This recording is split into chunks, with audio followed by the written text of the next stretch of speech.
જય શ્રી કૃષ્ણ. સ્વાગત છે તમારું અમારા નવા વિડીયોમાં. આજે પુરુષોત્તમ માસનો 29મો દિવસ છે. તો આજે આપણે પુરુષોત્તમ માસના અધ્યાય 29 સંધ્યાકાળના નિયમો વિશે સાંભળીશું. બોલો પુરુષોત્તમ ભગવાનની જય. સુત પુરાણી બોલ્યા, હે સોનકાદી મુનિઓ, કદરી બ્રાહ્મણ ગૌલોકમાં સ્થાન પામ્યો તેનું કારણ તેનાથી પુરુષોત્તમ માસમાં ન છૂટકે નિરાહાર રહેવાયું અને પવિત્ર કુંડમાં સ્નાન પામ્યો તે છે. હવે ભગવાન નારાયણને નારદજીએ પ્રશ્ન પૂછ્યો. આપે સવારે પૂજા કરવાની વિધિ વગેરે આગળ જણાવ્યું, પણ દિવસના ઉત્તર ભાગમાં વ્યક્તિએ શું કરવું જોઈએ તે જણાવવા કૃપા કરશો. નારદજીની જિજ્ઞાસા સંતોષવા ભગવાન નારાયણે જે કહ્યું તે હું તમને કહી સંભળાવું છું. સવારે ધ્યાન પૂજા કર્યા પછી મધ્યાહને પંચમહાયજ્ઞો કરવા, અન્ન બલિદાન મૂકવું, મહેમાનોને જમાડવા, કાગડા, કૂતરા અને ગાયોને અન્નદાન કરવું, ઉપરાંત સંન્યાસી અને બ્રહ્મચારીઓને ભિક્ષા આપવી, પૂર્વ દિશાએ મોં રાખીને ભોજન કરવું, ભોજન કરતી વખતે કોઈની નિંદા ન કરવી, મન પ્રસન્ન રાખવું અને આસન ઉપર બેસવું. યોગીએ 8 કોળિયા, વાનપ્રસ્થે 16 કોળિયા, ગૃહસ્થાશ્રમીએ 32 કોળિયા અને બ્રહ્મચારીએ જેટલું પીરસ્યું હોય તેટલું ભોજન કરવું. વાસી અને નિષેધ ખોરાક ખાવો નહીં.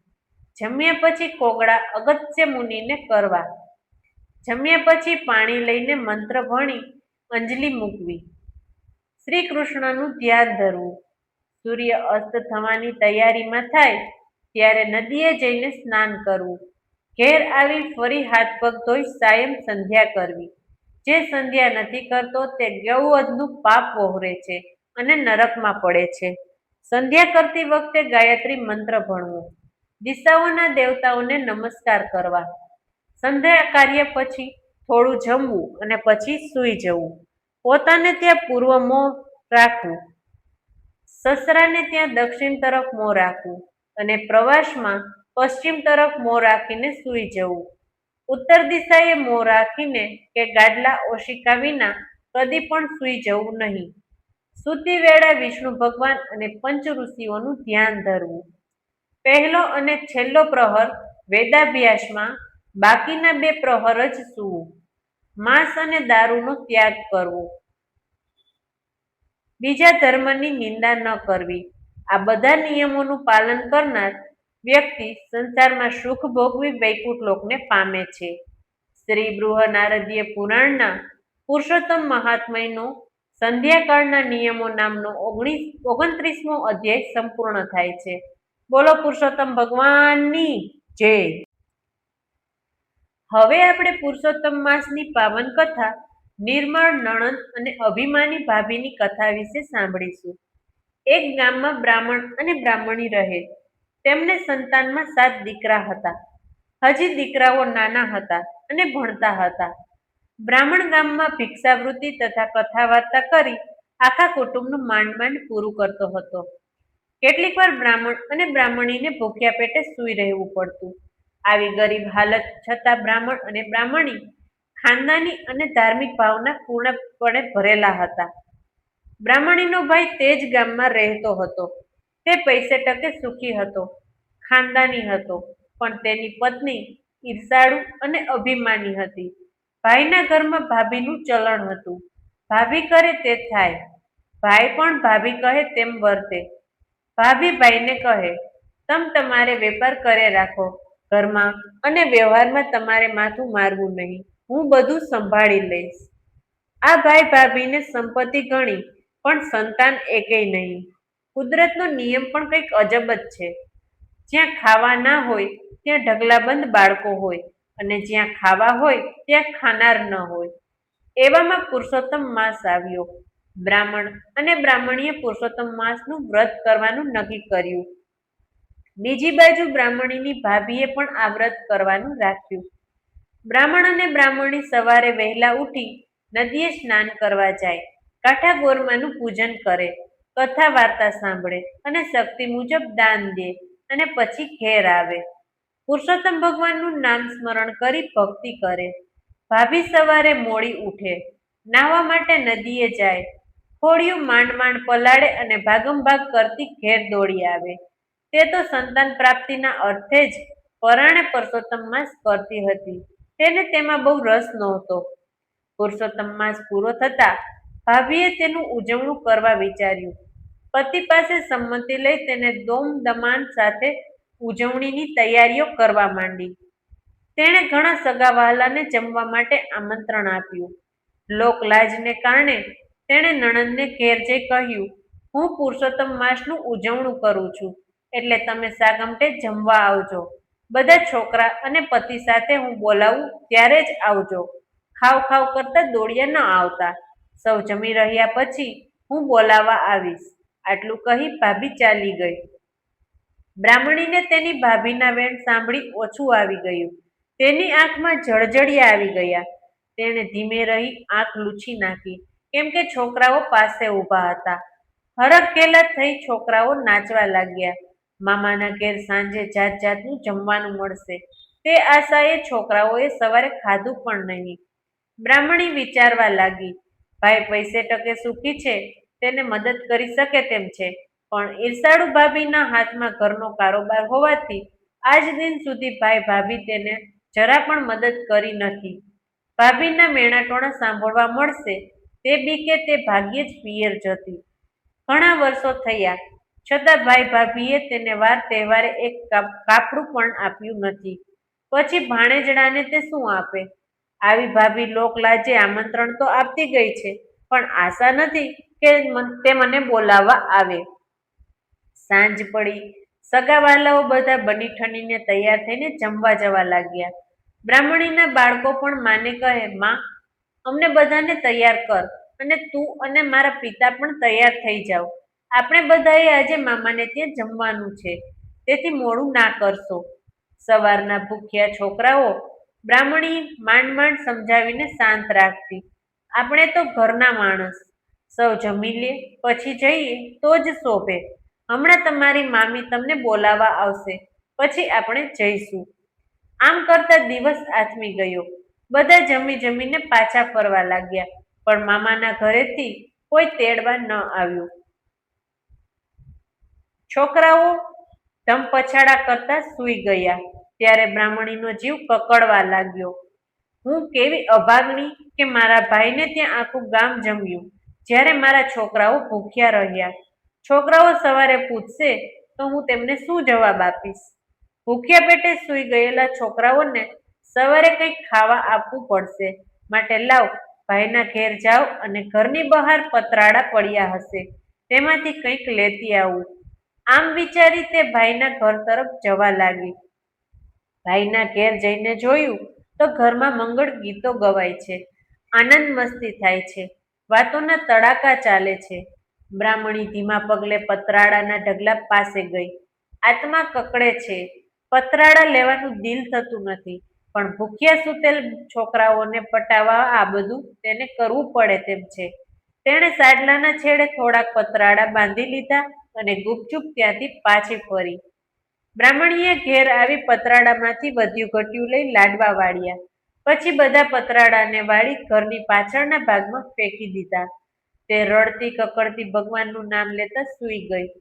બ્રાહ્મણી સવારે વહેલી ઉઠી અને ઘરની પાછળ નાખેલ પતરાડાને ભેગા કરી ઉકરડે નાખી દેવાનો વિચાર કર્યો. જ્યાં પતરાડા તરફ નજર કરી તો બધાય પતરાડા સોનાના થઈ ગયેલા હતા. તે આ જોઈ આભી બની ગઈ. તેણે બે હાથ જોડી પુરુષોત્તમ ભગવાનને નમન કર્યા. તે તરત પતિ પાસે જઈ અને તેને જગાડ્યા અને બધી વાત કરી.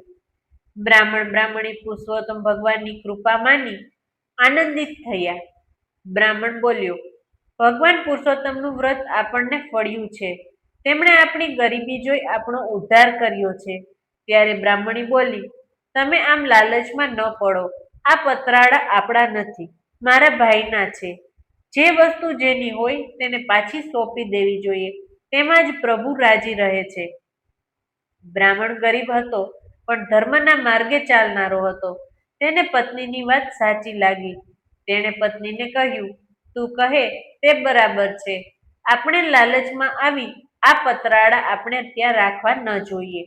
તું આ સોનાના પતરાળા તારા ભાઈને ત્યાં આપી આવ. અગર તારા ભાઈને અહીં બોલાવી આપી દે. બ્રાહ્મણી તરત ભાઈના ઘેર પહોંચી. ભાઈ ભાભી હમણાં જ ઉઠ્યા હતા. બહેનને આવેલી જોઈ ભાઈ બહાર આવ્યો એટલે બહેને ધીમા સાદે કહ્યું, ભાઈ, મારે તમારું જરૂરી કામ છે એટલે મારી સાથે ઘેર ચાલો. નણંદનો અવાજ સાંભળી તેની ભાભી ઘરમાંથી બહાર આવી. તેને લાગ્યું કે નણંદને નોતરું આપવા છતાં ભૂખી રાખી છે, તેથી એ ભાઈના કાન ભભેરવા આવી હશે. આથી ઉતાવળા અવાજે તે બોલી, નણંદબા, તમે ગઈકાલે રાતે તો બધા ભરપેટ જમી ગયા છો, છતાંય અત્યારે મીઠાઈ માંગવા દોડી આવ્યા. તમને શરમ નથી આવતી? ભાભીના આ વેણ સાંભળી બ્રાહ્મણીની આંખમાં જળજળિયા આવી ગયા.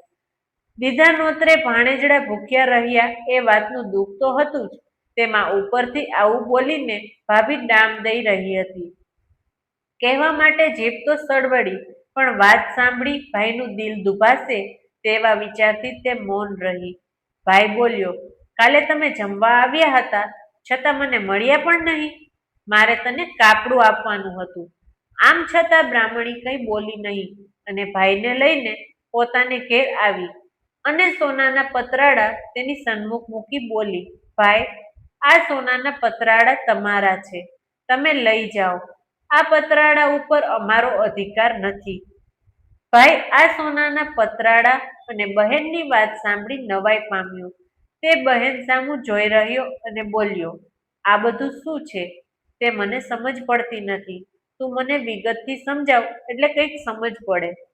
ત્યારે બ્રાહ્મણી આંસુભરી આંખે કહેવા લાગી, ભાઈ, હું આપવા આવી હતી અને કહેલ કે હું તમને જમવા બોલાવા આવું ત્યારે તમે બધા જમવા આવજો.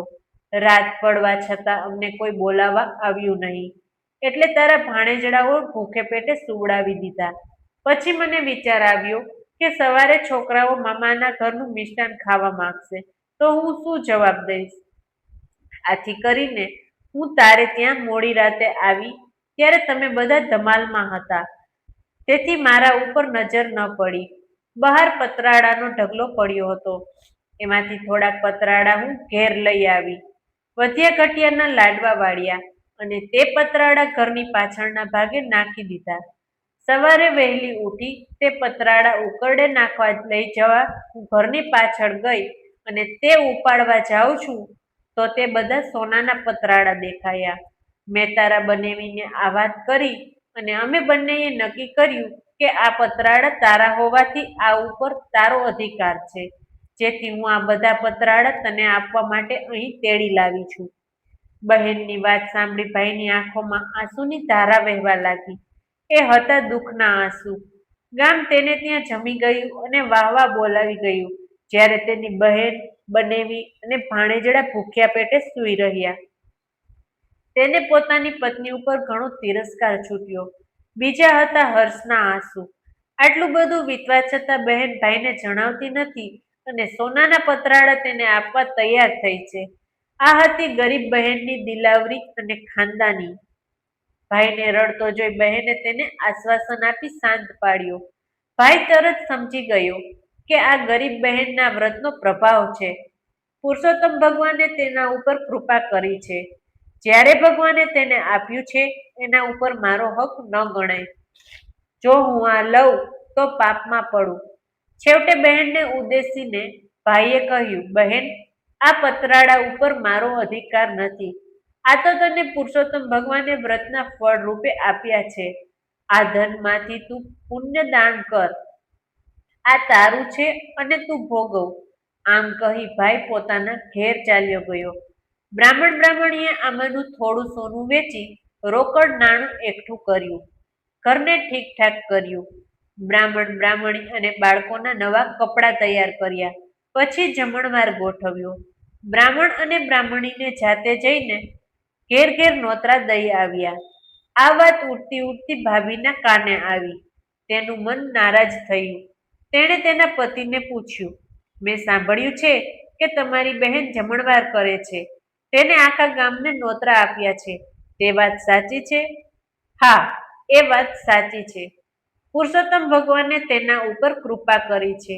તે હવે ગરીબ રહી નથી. આપણા કરતાંય તે વધુ ધનવાન થઈ ગઈ છે. આખા ગામને તે જમાડવાની છે. આપણા ઘરે પણ નોતરું આપવા આવશે. થોડી વાર થઈ કે બ્રાહ્મણ અને બ્રાહ્મણી બંને તેમને ઘેર નોતરું દેવા આવ્યા. તેમને આવવા નોતરું દીધું અને ચોક્કસ આવવા કહ્યું. નણંદના નોતરાથી ભાભીના પેટમાં તેલ રેડાયું, પણ કરે શું? તેણે સમય પારખી નણંદ અને નણંદોઈને આવકાર આપી સારું મનાવ્યું. સાંજે જમણવાર થયો. સૌ જમવા આવ્યા. 32 પકવાન અને 33 શાક પીરસાયા. પુરુષોત્તમ ભગવાને રસોઈમાં એવો તો સ્વાદ મૂક્યો કે સૌ કોઈ આંગળા ચાટવા લાગ્યા. બધા રસોઈના ભારોભાર વખાણ કરવા લાગ્યા. છેલ્લે ભાઈ, ભાભી અને પોતાના પતિ સાથે બ્રાહ્મણી જમવા બેઠી. સૌથી મોટો ભાણિયો લાડુ લઈને પીરસવા નીકળ્યો. તેણે બધાને ઘીથી લચપચતા લાડુ મૂક્યા અને મામીની થાળીમાં સોનાનો લાડુ મૂક્યો. સોનાનો લાડુ જોઈ મામી બોલી, ભાણેજડા, આ વળી તે મને શું પીરસ્યું? સોનાનો લાડુ ખવાતો હશે? તુંય ખરો છે. ત્યારે ભાણેજ ઠાવકું મોં રાખી બોલ્યો, મામી, અમે રહ્યા ગરીબ. તમે શોભો તેવું પીરસ્યું છે, માટે પ્રેમથી જમો. તમારા ઘેર અમે જમવા આવ્યા ત્યારે તમે અમારી ઘણી સરભરા કરી હતી. એવી સરભરા અમારાથી નહીં થઈ શકે. આ તો ફૂલ નહીં તો ફૂલની પાંખડી. ભાણેજનો ટોણો મામી તરત સમજી ગઈ. તેનો ભોટકનો પાર ન રહ્યો. તેની આંખો ઉઘડી ગઈ. તેથી આંખમાંથી અનાયાસે આંસુ સરી પડ્યા. તેને ઘણો પસ્તાવો થયો. તેણે ઊભી થઈને નણંદની માફી માંગી. નણંદે તેને માફ કરી. આ રીતે શ્રી પુરુષોત્તમ માસનું વ્રત કરવાથી ગરીબ બ્રાહ્મણનો ઉદ્ધાર થઈ ગયો અને તે સુખ શાંતિથી પોતાના પરિવાર સાથે રહેવા લાગી. બોલો પુરુષોત્તમ ભગવાનની જય.